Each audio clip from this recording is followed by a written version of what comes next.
And welcome to Vlog Thursday 255. I couldn't come up with anything clever for 255. I wanted to. It was on my to-do list. It was like, I should come up with this clever idea of 255.255 something, and then all that knowledge fell out of my head of what I was going to do because I was so busy doing everything else. But that's all right. Today we almost a full 8 bits of show here. Absolutely. Let me turn my phone off. There is a lot to think about. I've been so busy. Today has been a day of dealing with scope creep from projects and clients wanting stuff done at the end of the year. And them first, you just it's a challenge. And this is one of those training opportunities where Tom took the time to go through and answer some of the project tickets back and forth to try to narrow people down and land them on what it is they actually want. That's always fun. That is just a really hard to train for skill. It is something you're always getting better at and honing and narrowing down. So yeah, there's that.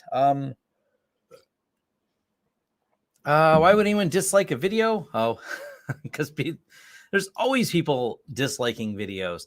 That's why there's just people. I don't get caught up in the controversy. People apparently though, because I stay in those same social circles of other creators, seem to be really upset about the dislike system being missing. I'm so indifferent to it. But whatever. That's a whatever thing to me. Yeah. Whatever. It gives people something to do. It's like a hobby for them of being upset that something that they like changed. And if I thought that's where the real problem was with YouTube, it has so many other problems that need to be addressed. Like this is busy work. It doesn't address any of the real issues with YouTube, especially just some of the terrible advertisements that show up on there and things like that. So yeah. Speaking of Australia, this is my second live stream today. My first one was exactly 12 hours ago with my friend from Australia. Nigel runs Tech Tribe, and I joined their podcast at 4 a.m. So I did the 4 a.m. podcast with two fellas from the UK, Pete Matheson. You find him on Twitter. He's another he's former MSP, also YouTube content creator. Nigel is the creator of the Tech Tribe, and we did a fun stuff. So yes, just lots of fun. Hello from Quebec, Calgary, all kinds of stuff. The best thing about dislike, it stops the person's channel from showing up in the random features. That's where things get really fuzzy. Even if you seem to dislike stuff, everything with YouTube is not definitive. Everything with YouTube is indicators of influence to the algorithm of what they think you want to see, which is the bigger problem with YouTube. When they told us creators that the bell icon would give people notices, we made the assumption that the bell icon would give people notices, because they said it that way. Turns out the bell icon, we learned later, was a way to indicate to the algorithm they liked your content and would probably like to be notified of new content that comes up, but would not necessarily notify that person. So, like I said, the dislike button being missing, yeah, so fun stuff. Oh man, good evening from Spain. I think I said Quebec, New Zealand here. Lots of Melbourne, Australia. So we got people from all over the place. Athens, Greece, more specifically. All right. What else do we have in here? A lot of stuff. Have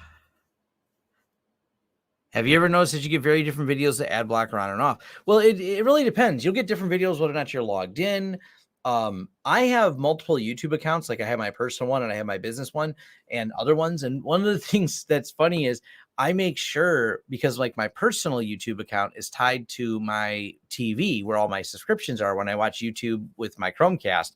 I am careful that if someone says, check this video out, if I don't even know what the video is, I switch to one of the other accounts before I check it out so it doesn't goof up my suggested things. My YouTube knows I like to watch what I like to watch. Therefore, it only suggests those things most of the time, which I'm perfectly fine with. I don't get a bunch of dumb videos. I don't get a bunch of, we'll call them the scream gamers, because it used to drive me nuts years ago when my kids, before they had their own YouTube account, they would just log in, have the whatever was logged in with my YouTube account, and then whatever YouTube gamer that they would watch would just be suggested next to me. And I'm like, no, don't play any of that. I don't interested in that. So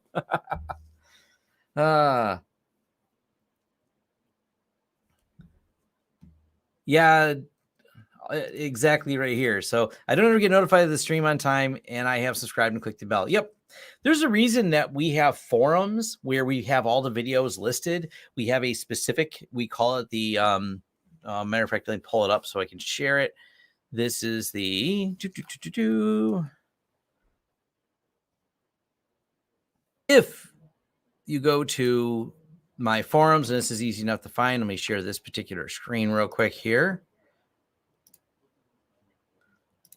Switch it out, share, screen, tab. In our forums, these are all my videos, and it's under YouTube releases. So if you start at the forums and you go over to the YouTube releases, these are publicly, no sign up needed. I keep all my forums public for people that I don't want to have to sign up. Well, then don't. But a few people bugged me. They wanted to not sign up, but be able to post. I said, sorry, that just leads to garbage. If people are able to post without signing up, that's been a weird request, and I'm going to keep denying. Just throwing it out there for anyone that might want to ask. But this is where you can always find all my releases. And if you do sign up, there is a way you can just subscribe to this as a topic, and it will email you each time there's a video. We set this up to make it as painless and smooth as possible for people that go, hey, I would like to be able just to get notified of things that are on here. And this seems like a pretty fair way to do it. Like I said, just trying to keep things as simple as possible. Hopefully that makes sense.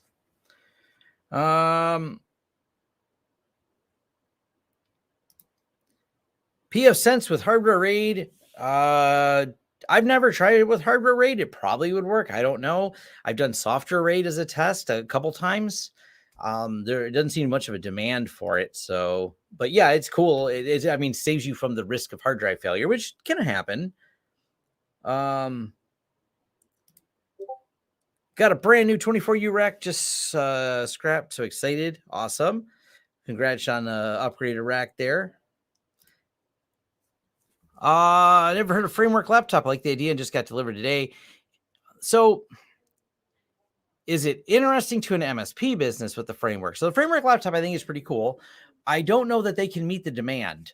If you talk about us being able, if we have to buy 100 laptops for a client because they're doing a refresh, I need to be able to get 100 laptops. Can Framework give me 100?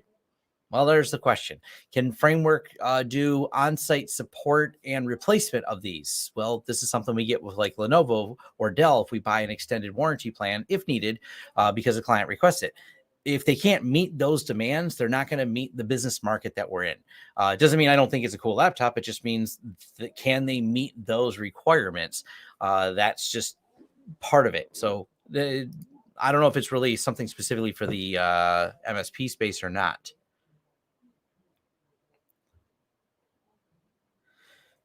Oh, let's see. Oh, my son. He's the dislike person. He said boo right away. We have 0 UDM pros deployed to clients, so no, I don't have any experience with the memory leak on them.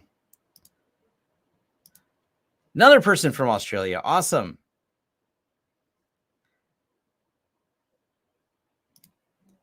This is the by the way, the concept of having a modular serviceable laptop is as old as building when we had open computers versus proprietary ones. The Packard Bell computers in the 90s and Packard Bell and Compaq with their weird proprietary way of doing things, and the open building that I did with things. We talked about an open laptop standard. People came up with open laptop standards. That was over 20 years ago.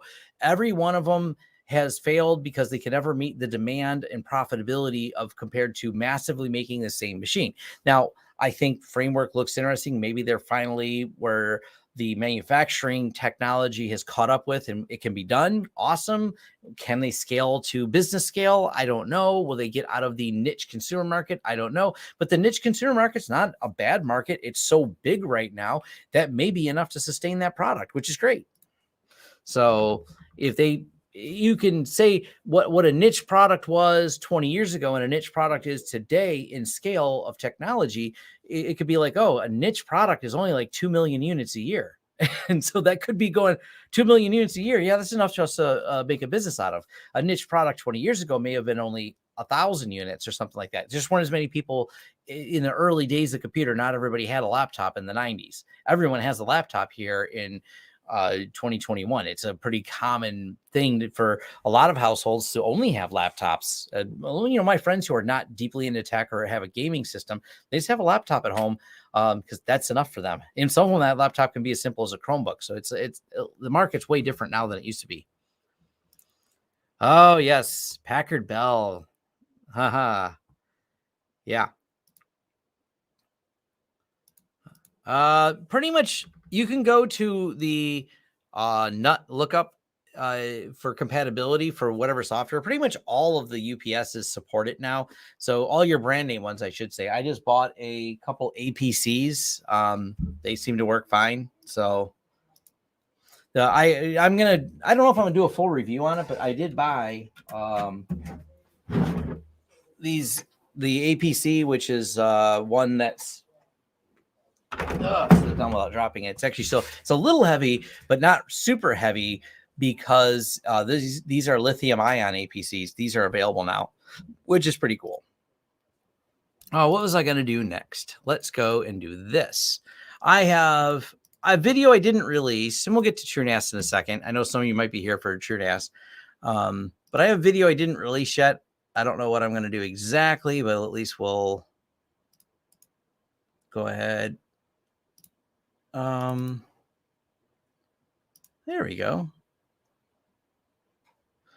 This is a business topic, but I think a few people had asked me about it. So maybe it's something I'll do a video on. Yeah, APC make a solid system overall. So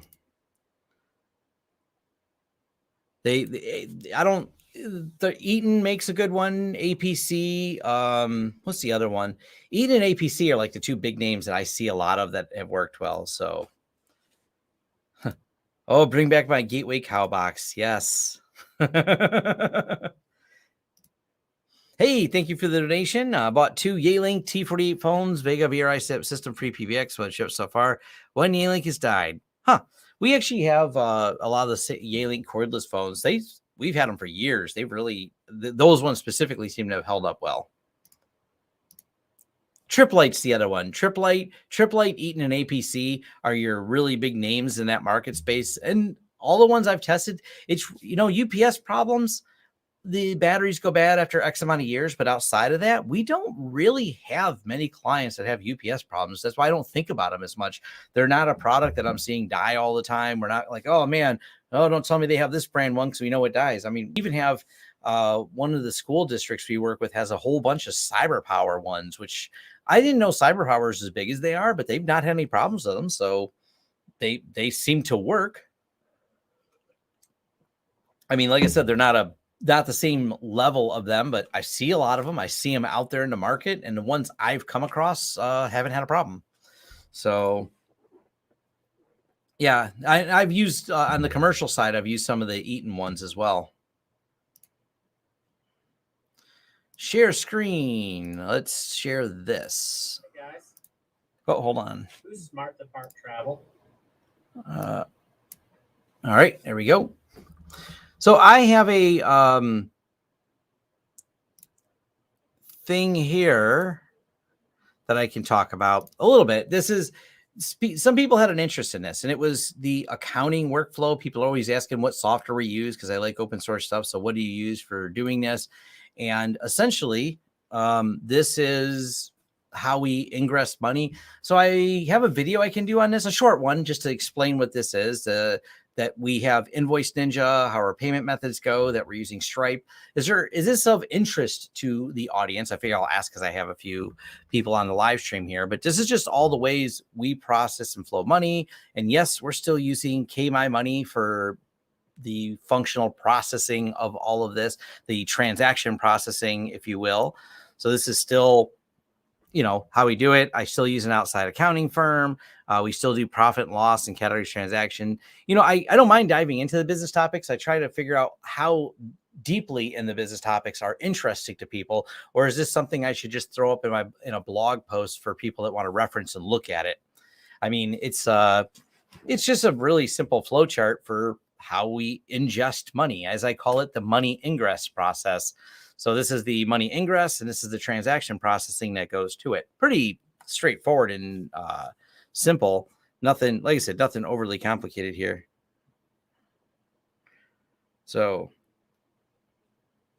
nonetheless, so consulting, AdSense, affiliate commissions, other income, bank accounts, Stripe, ACH, PayPal. So let me know if this is something worth doing an entire video on, or maybe I'll just do it and send people links to those interested in it.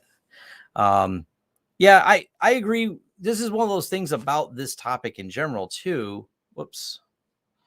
Is I'm assuming your thing is interesting how others do it. That's kind of how I am too. I don't know. This is not necessarily something everybody does the same. So even if you started with something like this because you're new, at least you get some concept of what needs to happen and then kind of narrow it down and go from there. That's why we do all of this. So I'm still at my office. I haven't moved to the new studio yet. So that's there. That's still a thing.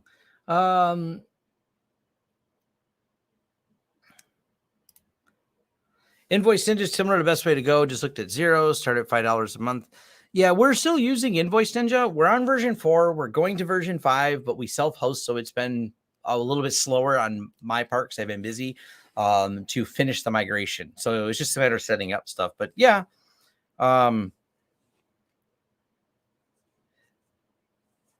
like the fact that I retain and manage all of my data, but I don't necessarily tell everyone that you need to use something and host it yourself. And even if you have the folks at Invoice Ninja host it, you can still download everything out on there. So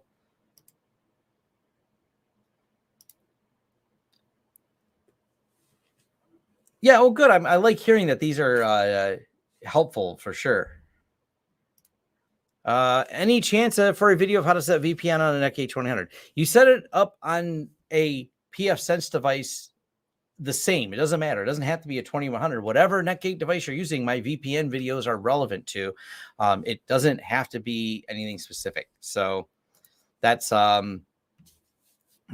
that's hopefully makes sense. It's not the VPN videos are not related to the model of it, as long as they're related to the version of pfSense you're running. Which really, for the most part, even if you're using an older version of pfSense or a new version and watch one of my older version videos, there's not substantial differences between what it looked like before. So hopefully that makes sense and it's helpful. But yeah, this is an important part I have in any of these topics is using an outside accounting firm, because this is a lot. Filing government, sending out tax papers. That's that's a thing that you need to make sure you do properly. That I really recommend using outside accounting firm for it. So this is a really important aspect of this, is even though I'm the one downloading and using KMy Money, which by the way, if you're not a Linux person, KMy Money is Windows or Linux. It'll run on either one. So you can import those QIF or CSV files, whichever your bank supports, and get them in KMy Money for the processing of it. And they have a template for a profit and loss statement, and they have a template for categorized transactions, because these are the things that the accounting firm needs to do that. And this is just downloaded and processed once a month for me. So it's a pretty simple process. So let's see. What else do we have here? We should now pivot back over. I think I've done this before people get bored talking about accounting. It's not the most exciting thing. It's just important because if you are in business for yourself, you got to make sure you're making money. That's a thing. But let's talk about a couple things. There's some that I haven't seen anyone mention. So let me log in here. My Money.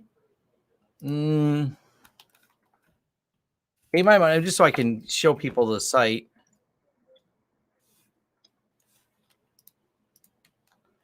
This is the software I use. And it's free. So I didn't even know until this moment, I didn't know they had Mac, but I knew they had Windows support in there. So this is a free open source program for doing accounting. I really like it. It's been around for a while. I've been using it for years. It's actually, this is what things look like in it, net worth things. You can use it even more so than I do. They have charts and stuff like that. But I like it. Now, this is Ledger. This is not for billing or invoicing. I use Invoice Ninja for invoicing and billing. This is ledger management and processing of expenses and bank accounts. So making sure everything goes into ledger categories and expenses, income expenses, and all that fun stuff. There's a lot to it, but I have years and years of transactions in it. And it's actually a really nice system for that keeps track of all my different bank accounts. I really like it. It's a solid place. Put the website in there. Sure. It's just, for those of you, for some reason, are just listening to this, it's kmymoney.org. I've Firefly, versus Firefly. I've never used Firefly, so I have no reference. One of the things is that it's been a couple times I looked at other ones, like GNU Cash is the one a lot of people used to recommend. None of them did my banking right. This one just works. That's one of the reasons I've stuck with it. I've also been using it, I think, since 2010.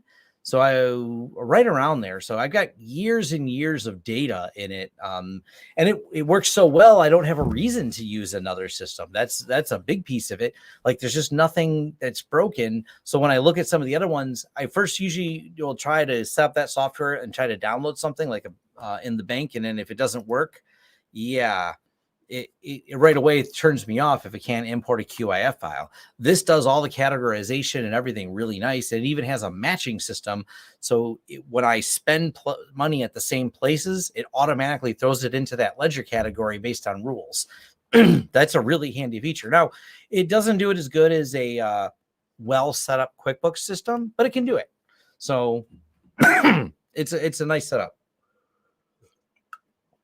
All right. Moving on to the next thing. If it ain't broke, don't fix it.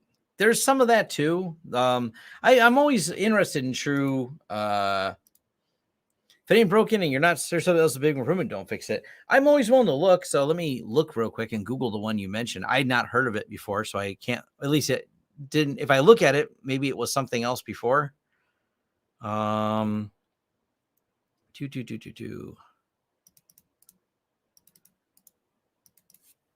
Let's see. I'm just going to Google it real quick here.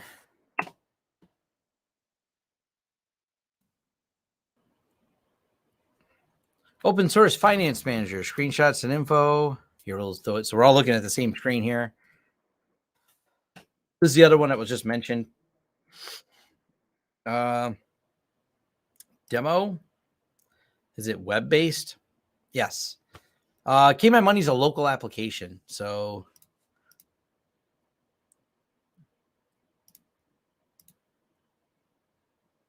neat that it's web-based, but do I want to manage a web-based application for this? I mean, maybe. I don't know. I guess I'd have to see what's involved in getting it set up. So that would be the real question.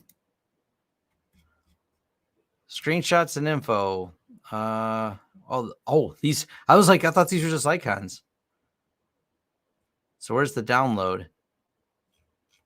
Demo, read more, donate. GitHub maybe? High level import. Installation. There we go. Okay, they got a Docker. Self-hosted. Okay. Yeah, this is a lot more. My Money is just a single standalone application for my accounting. I don't need a web-based accounting system. It sounds like it adds some complexity. I don't know. Maybe there's some reasons to do it, but I will hold off for now. It's I don't really got. Yeah, my accountant doesn't use it. I export the transactions to my accountant. They don't use My Money. They have their own tools. I export a file and a CSV file for them with the matching transactions. So I can take all the transactions and dump them to a file. My accountant can take it from there. My accountant supports QuickBooks, and they support, I forget the name of the software. They have some other, commercial software they support. I think it's called Creative Solutions or something by Thomson Reuters. They use commercial common accounting software. You talk to your accountant about what's right for you.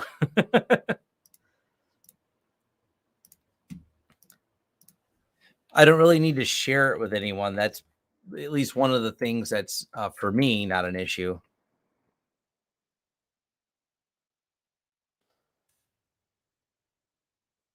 All right, let's talk about this problem because this is a problem, right?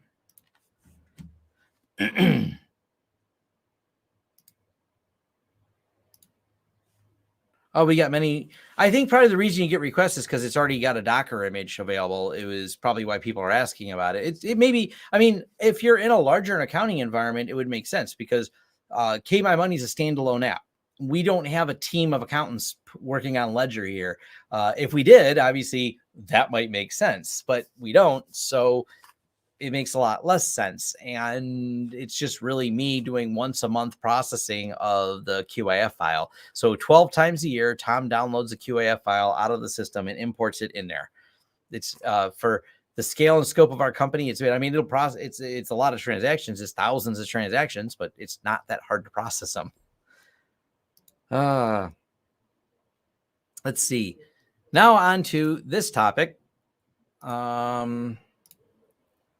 Yes, we are on version U7. So that part's done. Do we have any errors in here? Nope. Everything looks like it's working. This is normal because I'm running some network scans that do some testing and auditing. So it has a failed login, which it should. But there is at least one thing appears to be broken, and that's this. Wah, wah, wah. So this did break in TrueNAS U7. So far, the only problem I've had with it that I've noticed at all is, this broke. These are all working. These are my backups, my cloud sync tasks, and things like that all work. There's nothing to transfer today, so that's fine. So all these other things are working fine. The replication tasks I didn't have any problems with. They're all working. All the VMs that run inside of here are working, but the charts are broken, but they're not broken in the way you might think. And this is where it gets a little weird. So if we go over here, we're going to stop sharing. We're going to open up Firefox and log in. So let me go ahead and log into Firefox here. Get my password and all that fun stuff.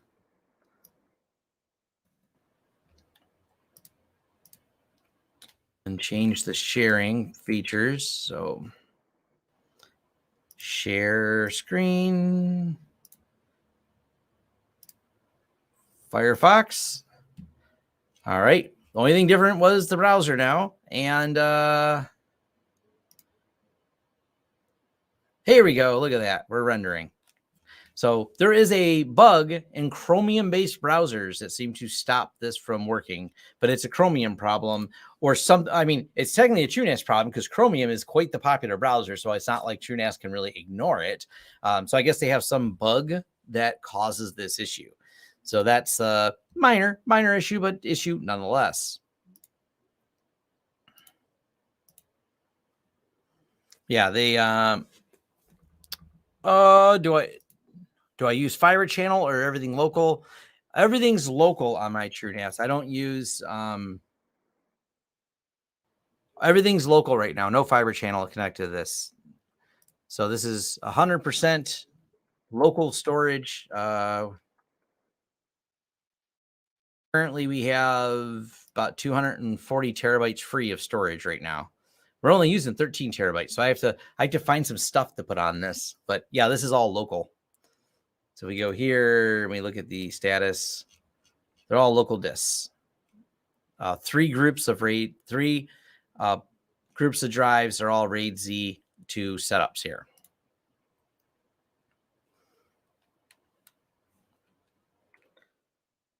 All right. Yeah, we need to download some more Linux ISOs. So such is life.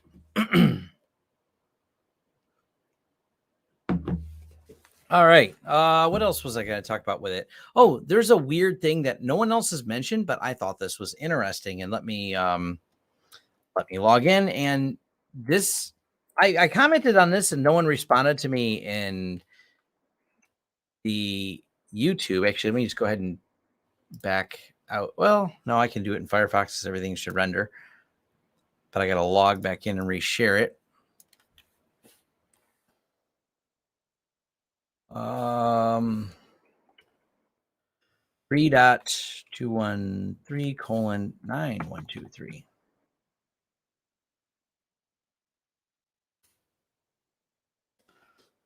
So this is where I didn't see this in the okay, let me share it back out because this is where the confusion comes in. So share screen.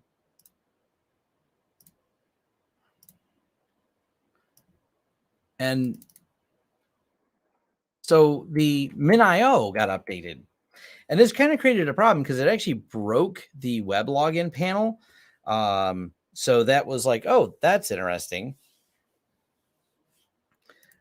Oh, and this is something I've had many people tell me they've had trouble with fiber channel. I don't work with it. I just, all the systems we have haven't had it. So it really hasn't been an issue, but certainly, yeah, something weird there about it. So yeah, I don't know what to say about it. So,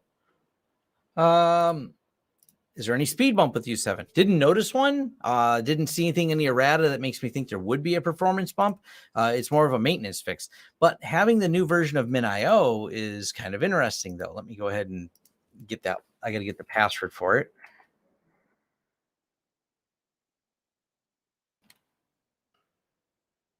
So we go here to services, and MinIO is the S3 service.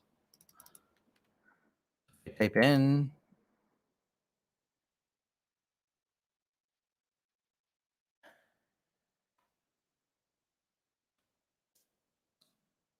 And it lets me configure buckets. This is the new interface for MinIO, which I thought was cool. This is the new version of MinIO. So if we go back over to dashboard, we're rocking version, what is this here? 2021.23. So they bumped the version of MinIO, and I thought that was kind of cool, but it's like, okay, that's cool, but I didn't know they did it, and I didn't see it in the I looked in U6 and U7, and unless I just don't know what I'm looking for, I didn't see a version bump in there. Matter of fact, I don't remember this even being available on U6. So that was like, huh, that's interesting. Now that they've bumped it to the new version, but that did come with me having to set up a new certificate because the MinIO specifically implicitly checks if the site if the certificate, even if it's self-signed, has the same common name in it. So whatever, it's an opportunity to do a new MinIO setup video because you set it up differently now. But one problem still persists with this. And users, if I create users here, one of the things that this will not do is persist across restarting the S3 service. So I can create the user here. That's not a problem. And then we'll say console admin diagnostics and hit save. And there's the user. But if I start and stop MinIO, the user goes away. So it's not ideal for actually using the web dashboard. The only time I really use the web dashboard is one, make sure my credentials work. Two, to see if the buckets are there and what the usage is on those buckets. Done. That's all I'm really using it for, not really anything else. But it does work. It does function. So at least that we got that now. So it's cool. But I didn't see the version bump. What software do you use for documentation and inventory of your clients? We use our RMM to understand the inventory of what we manage, and then we use the wiki to document. We're still using wiki to document because I like owning all of my data and not having a third party maintain all of my data. Third party companies are there. It's a good and bad. And I completely understand why so many people use like IT Glue. IT Glue is a really popular online service that will do all of your documentation management. It is great if I want to work with another MSP who's also an IT Glue user and we want to share a client and co-manage something together. IT Glue is really ideal for that.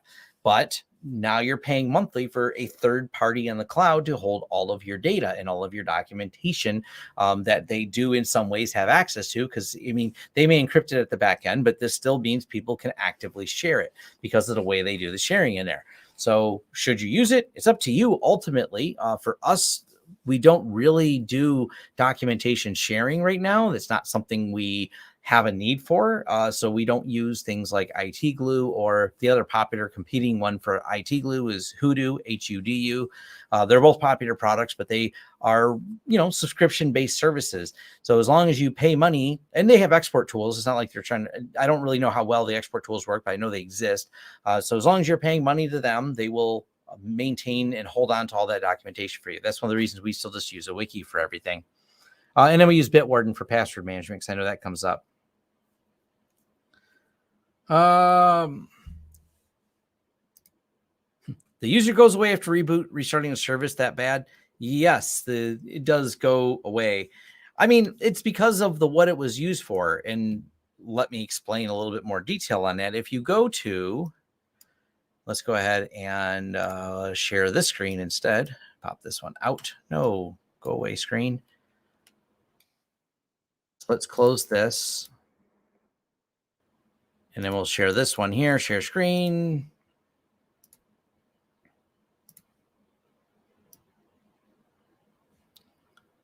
I know what's in there.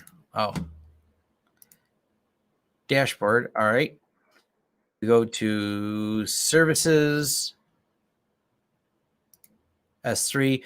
This is the S3 system here. Now, it works with the user and secret key that you set up here, but that's it. If you set up more inside of MinIO, then it wouldn't work. So that's where it's kind of a problem. But the good news is, and if you go over, let me think, I think we do this in plugins now. You can set MinIO up as a plugin. So that I'm pretty sure it's in right there. So you can actually install it as its own plugin where you get full control over it as opposed to using it in there. So if you built MinIO in a jail and shared storage to it, you get the full version where you can edit all the users and do all the common functions. But when you use the S3 service model inside of here, you only get one user. It's not exactly the same. You also, I don't think you get all the full MinIO command line options where you can manage all the buckets. So it's a nice service. It's got, if you want the full version of it, they're both open source. MinIO is an open source implementation of S3 emulation. So you get the full version. So with the full version of MIO loaded in a jail on TrueNAS, yeah, you get everything. So you can do what you want with it.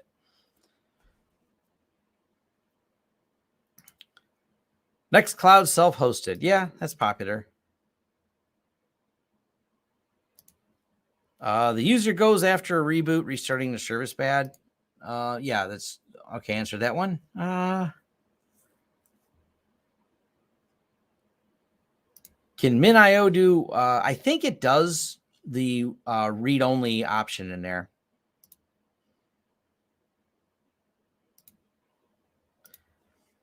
So the users are just created in the container. Is there not a way to use the systems? Not in the S3 container for TrueNAS. It is only usable if you set it up as a jail and load it separately. I have I think, let me look here. It's an older video, but I I'm positive about this. MinIO. Here we go. So yes, there is a. I thought I did 2 videos on MinIO. Let me look. I only seem to have one. I got a more dive into it type of thing here. I'll drop a link in the stream here. Obviously, you could just Google and search my channel. But yes, I have a video that covers MinIO, setting it up, how it works. So hopefully that makes sense.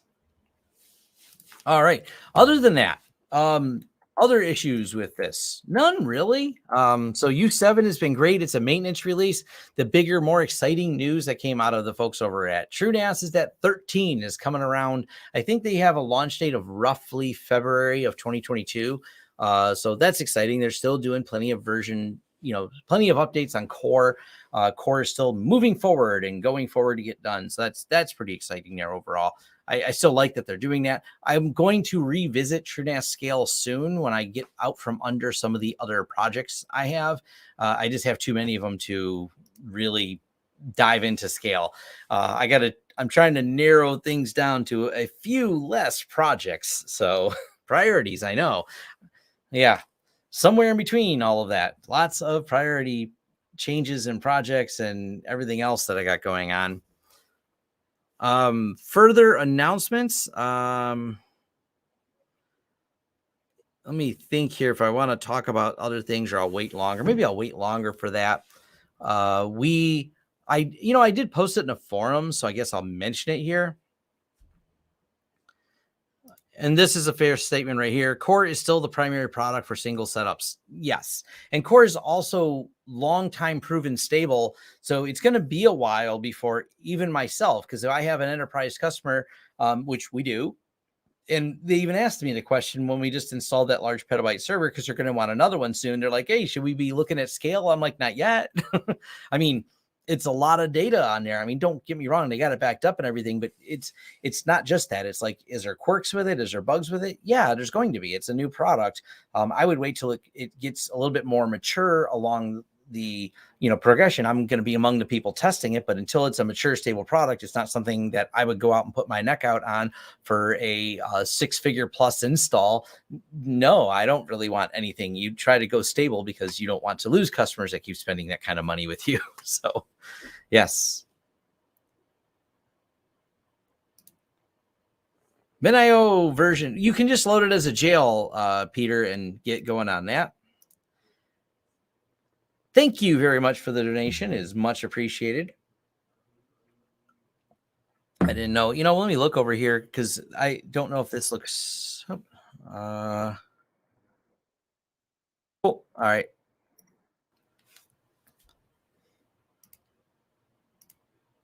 Even Scale Release 1 is not really feature complete. Lots of features need to be added to the next release in 2023. Yeah, there's going to be lots of little stuff. It's just it's writing software that's as complicated as a NAS is just there's a lot to it. So that's just one of those things. Now, the last thing I'll leave you with, because I'm going to cut this off at 5 today, is yes, some of you that follow me in my own forums, I posted we are migrating away from Enable and over to Ninja RMM. So we did make that change and made it official today because we told Enable that we were leaving them. And so that's for those of you that follow me on the MSP side or the business forums. There's a forum post about that. More on that later when we finally get migrated over, and I'll do a video on Ninja RMM and talk about why we left. It's not anything major. I don't think, by the way, there's necessarily a reason for everyone to move over, but I will be doing in the beginning of 2021, because that's when we'll be finally or 2022 we'll be migrated over. I'll do a January video of all the software tools we're using, because that's going to be the whole thing, is making sure people, because they always said, what is everything you're running? And if they look at a series of videos, they'll see at different times I'm running different things. So I'll bring it all up to date with what I'm running in 2022. I could do it now, but then it'll come up in 2022. But we're also polishing the rough edges of reintegrating how we're doing things. Because when you leave the enable platform, because we got everything through the enable platform, we had to use a couple other components because Ninja is an RMM tool, so is enable, but Ninja doesn't have all the features baked in, such as web filtering. So we had to choose different web filtering software. We're finalizing all those deals and things like that. TrueNAS Scale is free for those wondering. So TrueNAS Scale is a free product. TrueNAS Core is a free product. So that part isn't changing. Now, this right here, more specifically, like TrueCharge said, True Command is going to be the clustering system for 50 plus disks. And there are fees that they have a free version of True. I don't know where they're at with it right now, as I haven't looked, so I don't want to misquote anything. The people from TrueCharts may know here. They will be doing I think they still have a free version of True Command, but True Command is going to be part of their paid product for some of some of the features. So, and I haven't really, I haven't had a chance to do hot sauce today. Kind of skipped over that. I haven't done it in the last couple of vlogs. I got to bring that back. So I'm excited to get in my new studio where I can just go and maybe have a quiet time. I don't know. I keep thinking somehow a new studio will solve some of my problems. So like of distraction, but I have a feeling I'm still just easily distracted, by the way. Ooh, look, it's shiny. Ooh, look, let me click over here. Let's see what else. Something in my inbox. Okay, nothing important. Well, lots of important, but nothing immediate. How's that? Immediate's the right way. I have too many things open. So many emails and so much stuff.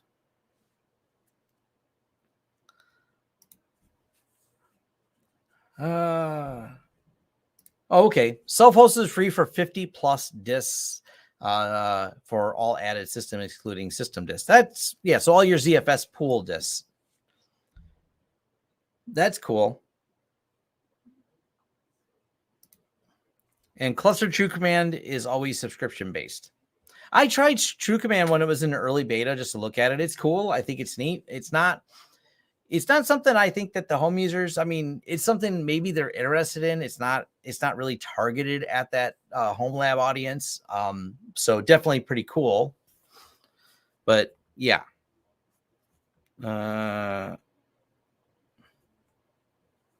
my son messaging me. All right.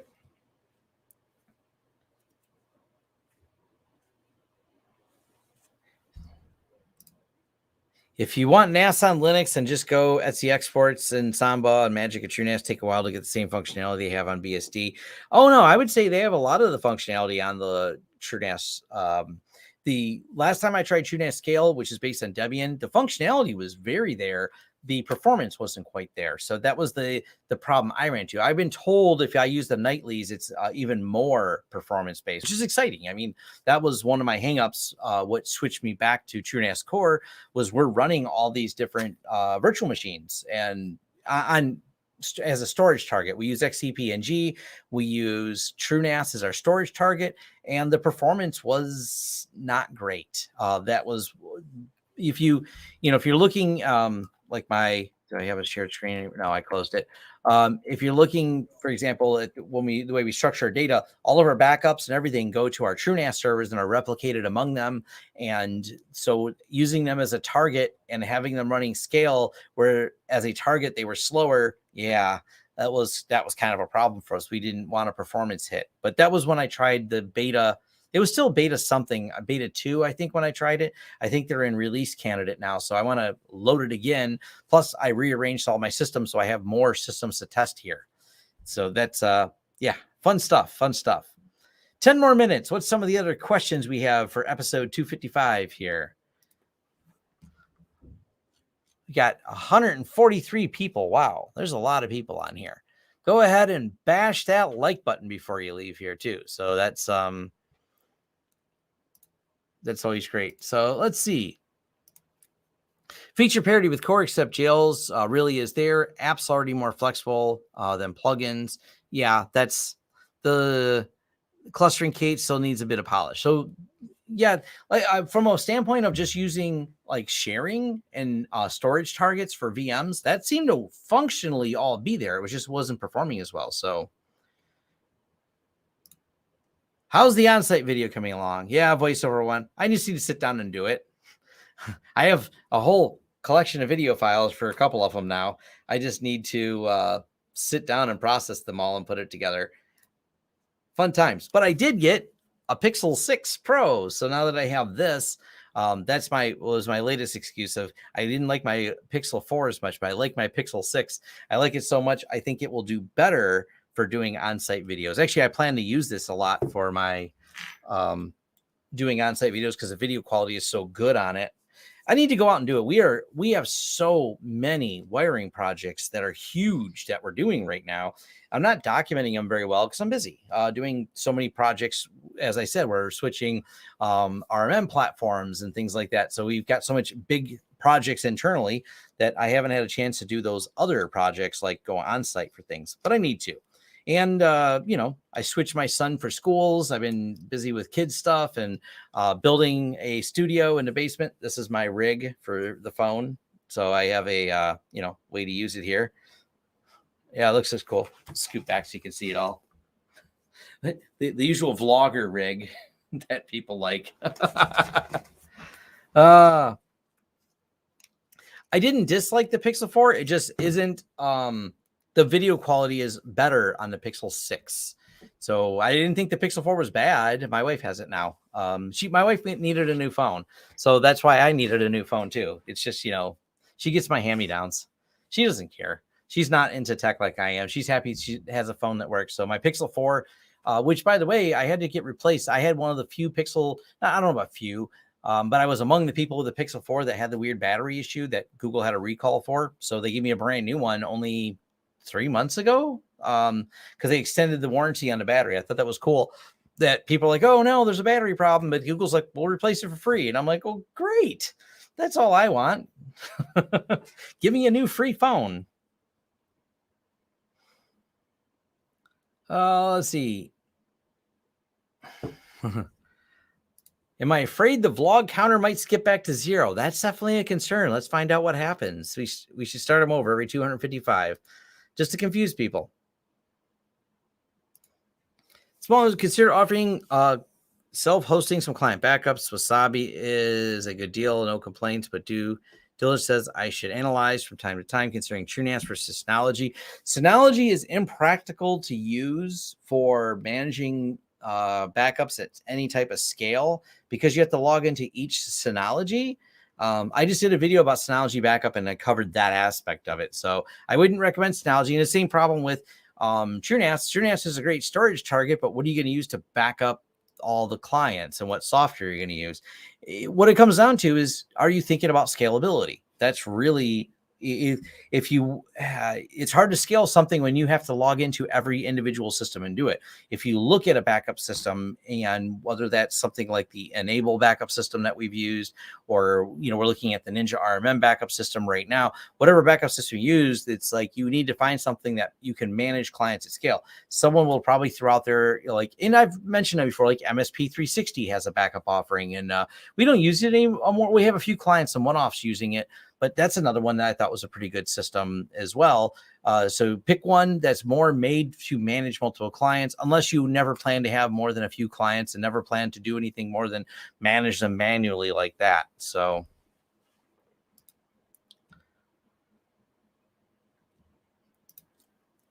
one more bug I have never seen, unless you have some hardware problem where it keeps going offline out of the blue.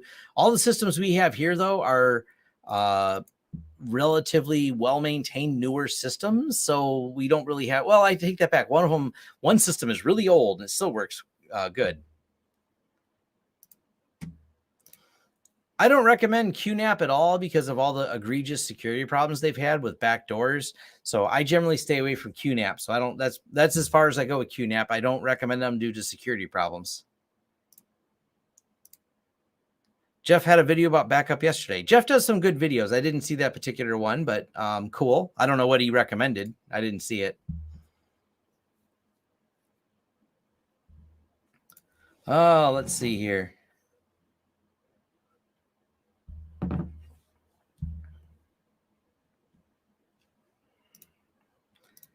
Has anyone heard of a firewall that filters outbound traffic based on whether or not the destination IP was resolved from a DNS query? That's really challenging to do. So I don't know of any firewall that actually gets that accomplished. And it would break so many things that do DNS lookup, such as Windows Update is an easy example. Windows Update will go and contact IPs directly without doing DNS resolution. Yeah, trying to block C2 servers and is not easy. It's what everyone tries to do, but rarely succeeds. So, matter of fact, there was some type of bug where, especially when people set up what looks like valid URLs from and things like that. So, let's see.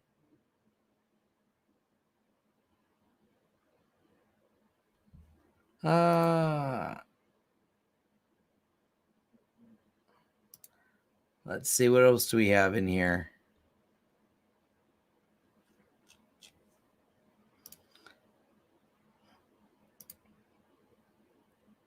Oh, his talk was on Glacier, but Glacier's not software to do it. That's just a destination.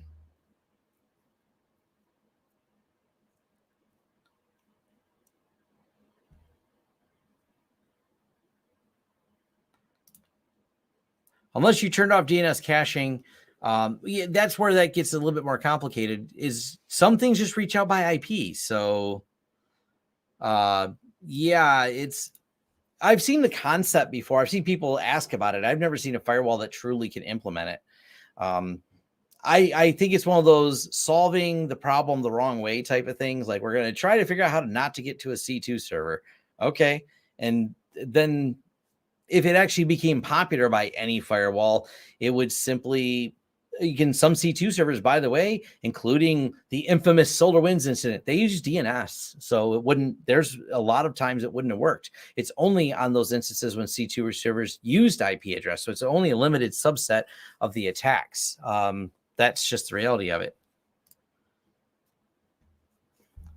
Endpoint protection, really solid systems. One of the reasons we use SentinelOne and Huntress is it looks at the endpoint level from a behavior analysis.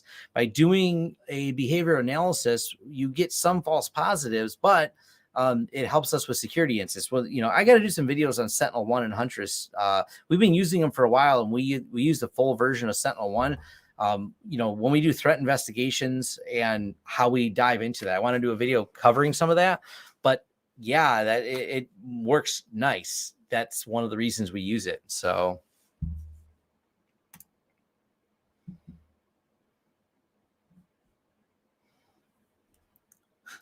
hey, Pete. Yes, I was doing it. I mentioned at the beginning of the show, I said, well, now it's 13 hours ago, but 12 hours ago, I was doing a live stream with Pete Matheson and Nigel over there, the Behind the Geeks podcast at 4 a.m. And here I am later. Still, well, I'm almost out of tea. I drink coffee in the morning and then I drink tea in the afternoon, and then we do a live stream. But yeah, I have a feeling there's a point during today where I'm going to just nosedive and crash and fall asleep from being awake so long. So I usually go to bed till around 11 or so. So yeah.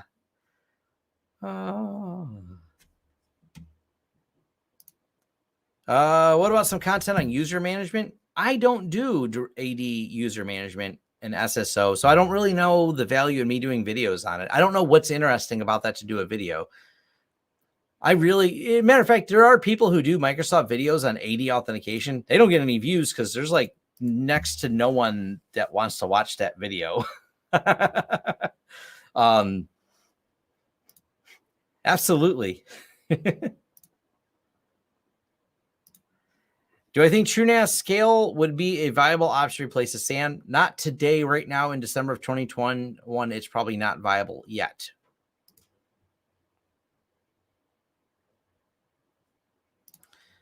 Interesting in both home lab. I don't think there's enough demand that would watch a video. And I don't know what people want to know about AD user management, like create users. I don't understand what the question is on how to do it. Microsoft has well-documented ways of managing it. What's the goal in the video? And that's what I always have to start with. What was it people want? I mean, I like to educate you on something or clear up a topic that maybe someone doesn't understand, but setting up users, build your groups, build your users.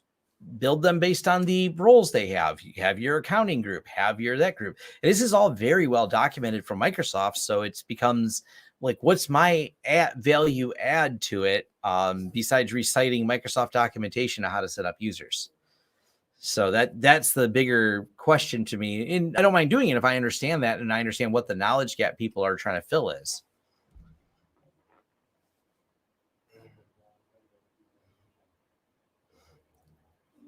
Oh, let's see. What else do we have?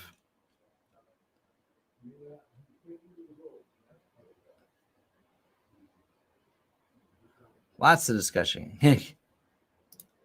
I do not recommend Samba AD, so no. I do AD authentication just about everything, including our TrueNAS servers, Bookstack servers, Grafana. And now I'll disagree with Corey. I don't think your TrueNAS servers, your main login for your TrueNAS should be AD. But if you're doing it as a NAS, as in a file storage, it should be. So, yes, we definitely use Duo 2FA. Dude, you know what? I think I've even got a video on Duo. Let me look. Probably doesn't have many views because everyone knows Duo's. I met Doug a couple times. Nice, super nice guy, founder of Duo. AU. Hey, look, I have a video on Duo authentication and how it works. So I will share it. So for those of you wondering, do I use Duo? Yeah, I even made a video on Duo. So there's a video on Duo. All you know about AD management is it sucks. Yeah, AD is what it is. Oh man, best org structure GPOs. It's all changing with Intune, and Intune's a moving target. I don't know. I was working with a client on a SharePoint problem today, and it's just so convoluted dealing with SharePoint. Like I was only doing it because I'm trying to nail down the scope of work. I'm not going to be the functional person doing it. We have someone else that does that. But boy, is it just so convoluted reading through Microsoft's documentation on, what the client wants to do. I'm like, it's like, I don't know. Microsoft just does everything. Like, I think Microsoft likes creating busy work and not making things simple so IT people can bill clients more money. That's how they do us favors, I guess. I don't know.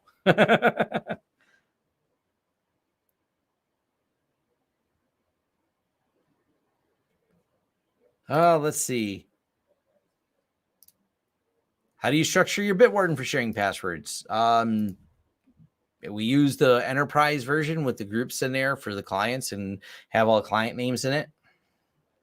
Bitwarden has their setup on Bitwarden has a whole documentation. Of course, Bitwarden's got some new features coming out, so I probably will do an updated Bitwarden video for that. But follow their documentation, and we're doing like the Bitwarden best practices for stuff. What centralized authentication do you advise? That depends. Google is great for, I know a lot of businesses that are using Google for all their authentication. I know most of our clients, though, pretty much all of them, I think.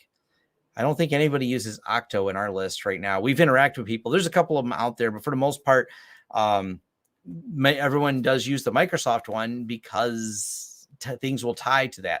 They either tie it to, your G Suite and use that for all your authentication, or people tie it to that. The third party one-off ones, there's too many compatibility issues with it to really be good and effective in the enterprise unless you only use the things that those things integrate well with. So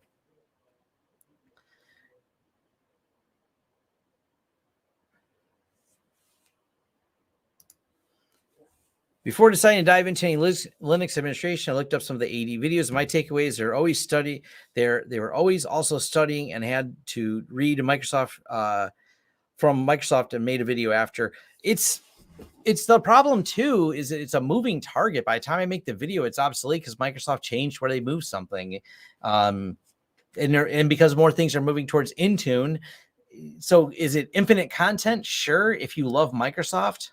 I don't love Microsoft that much. I think it's it's the solution I deal with because I have to, not because I want to.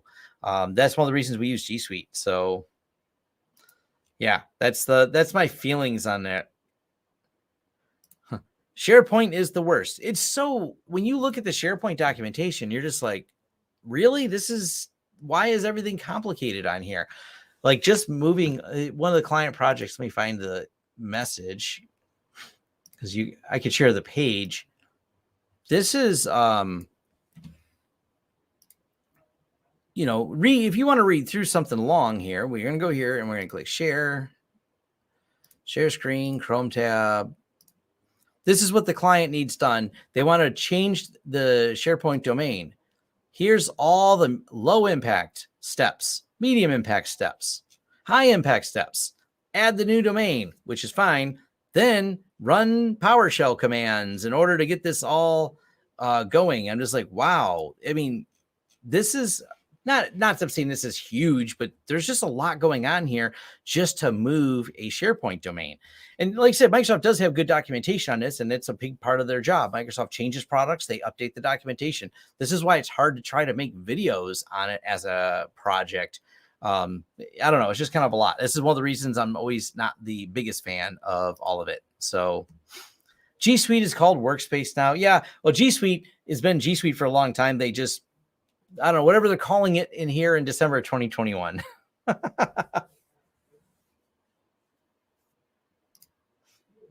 Have you heard anything anything with Duo OpenSense? And what about passwordless solutions? I don't use OpenSense, so I don't know anything about Duo and OpenSense because I don't use OpenSense. We have 0 clients with OpenSense that we manage. I did a review of it. I played with it. I shrugged my shoulders and said, it doesn't compel me to want to use it over pfSense. So don't really know there. But thank you very much, William, for the donation. And why I don't understand why you'd want Duo with a firewall. That part is confusing to me, but I guess maybe having 2-factor authentication like that makes somebody happy. I don't know. Oh, OpenVPN. I've never seen Duo integrated with OpenVPN, not aware of how to set that up. OpenVPN does support 2-factor authentication though. So that is something you can have set up inside of OpenVPN, but it's not, I'm not saying it doesn't work in Duo. I'm not aware of how to make it work in Duo.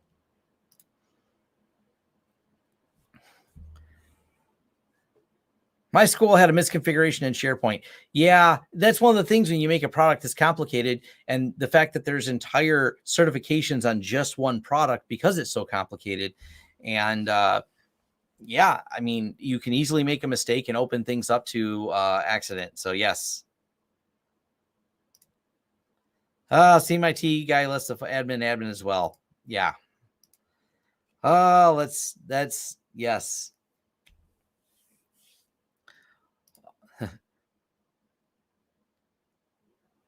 Like the Windows registry. Oh, that's a mess too. Because I need MS products. Is that for all products? Yeah, it's MS products is one of those ones. Like I said, if I didn't have to interact as much with Microsoft, I would do so. Duo works for all the Microsoft. Now that's where we use Duo is usually in for desktop login. Duo works with Microsoft. Like if you're using RDP and you want to use Duo for RDP, it works really well. Their integration's nice. Oh, middle of an Office 365 or migration for city government. Migrating a forest has a roots back to 1980. NT domain MS administrative tools are really poor and unintuitive. That is spoken like someone who really uses the tools too. Poor and unintuitive. That is that's the hallmark of Microsoft's tooling. It is 5:09 for me, and I'm winding it down. So, oh, we've got stories like this too. At my wife's job, she left a new SharePoint, and it's listed as her name experiment, and no one can figure out how to change it because they tried multiple times. There are some weird things in there. Here's a weird piece of information in there. One of the, for this particular client, we had to ask them this because if you cannot do it if you're multi-geo, and you can't do it if you've done it already in 6 months. So these are like prerequisites. You can only rename your SharePoint domain once every 6 months. That's interesting. That's just like a weird restriction to me. Like you can only do this once every 6 months, guys, because I don't know why. And it's also, you can't rename it back. So if you move it, you can't ever reuse that old name either. So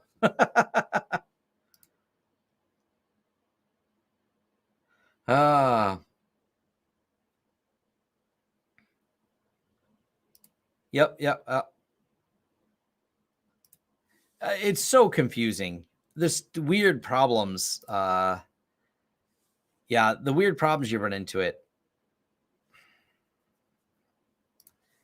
Does all my traffic go through network router if the two devices? No, if they're on the same switch and they're on the same subnet, it does not pass through your router. The subnet determines whether or not they hit the gateway. So if things are on the same subnet, they talk to each other.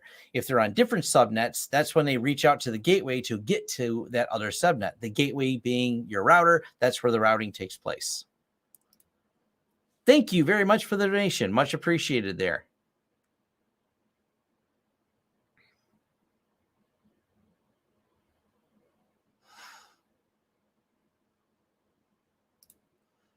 Dumpster of lost files. That's actually what they should rename it. that should be the new name for SharePoint. Dumpster of lost files. Yeah, it's definitely like I said, we don't really use it, any of that here. So we farm it out. That's or we have internal people work on it. We have people internally know how to do the Office 365 administration and some of it, but someone, well, this is where scope of work comes in. The client asked us today, they said they wanted to have like a whole, someone train them on best practices for SharePoint. And that's, I'm like, nope, that's where we have to, we'll bring in an outside consultant for that. That's not something we're going to do internally. So yes, that's whole different project there. But thank you everyone for joining. I've let this go a little after 5, so I'm going to get going. And this is a funny question based on the title. I use TrueNAS for my NAS. So farm M365 out to PAX 8. Yeah, but farming, yeah, you can. I mean, that's a different thing. So I don't really see Gluster for SMB Enterprise, but maybe not so much that. So anyways, always good to see my friends from TrueCharts in here. I'm looking forward to getting started with TrueNAS Scale. That's going to be definitely fun. I am all on board for all of that. I will be doing videos once I get all the distractions of December down there. And Cody, if he's still watching, yes, Cody, I do plan on doing that. I need to do a bunch of wiring videos because I even have right here the, because someone will ask, what tools did you use in that wiring video? So I even made sure I had the tools sitting on my desk. So I'll be talking about the updated tools we use and everything else related to it. So, yes, I shared all my thoughts on the LTT videos on Linux over on learnlinux.tv. There's an entire hour-long video of me sharing my thoughts on the LTT videos regarding Linux. Me and Jay did it. Follow me on Twitter. We've got all that posted. So, all right. Thank you all for joining, and hit me up in the forums. Hit me up on Twitter. Tag me in things if you'd like. And yeah, like I said, Cody, my goal is to do a lot of them. I just got to get a cadence down and put them together because we're doing so much on the number of wires we're pulling right now in the projects is crazy. I'm just not good at documenting those projects. Because if anyone didn't know, Tom doesn't punch cable. Tom doesn't pull cable. It's not my thing. It's not what I'm doing. I supervise these projects, but I'm not the one functionally doing them. That's why I'm not on site. We bid the project, make the process happen, and put everything together, but I'm not the functional person actually doing it. So that's why it's a little bit harder for me to film it all. But nonetheless, we are doing them, and I will, there's a couple big ones I do want to take some pictures of just because they're cool, and cover it from there. Oh, let's see. All right. I think that's it. Thanks, everyone. Take care.